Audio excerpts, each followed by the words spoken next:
Hello guys, and welcome back to this channel, where today guys I'll be showing you how to swap on blockchain.com. So guys, the first thing that you of course need to do is go to the Google Play Store or the App Store and download the blockchain.com application.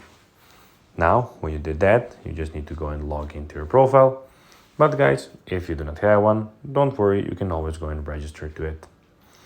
Now guys, that we got that out of the way, let's see what we actually have in front of us here.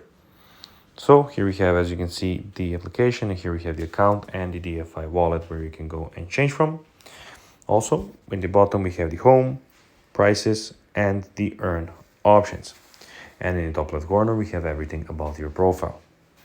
But now guys, let's see how you can actually go and swap on blockchain.com. It is pretty simple and you just need to go and follow these few steps to know how to do it in no time.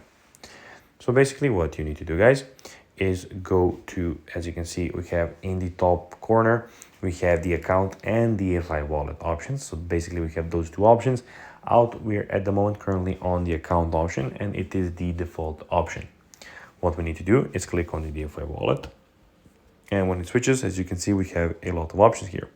So we have notifications, backups, deposit crypto, everything is here. But what we need to go and concentrate on is the swap in the middle of the screen, as you can see, where you can just go and click it. So guys, that will be everything for this video. I hope that you found this video informative and entertaining, guys. If you did, don't forget to like this video, share it, subscribe to the channel, and put the notifications on, as guys, this really helps us grow the channel. So guys, if you could do this, it will be pretty appreciated by the whole team, and it's a few seconds for you. So guys, that will be everything as I said for the video. I hope that you found it informative, and guys, as always, I'll be seeing you in the next video on this channel. Bye guys.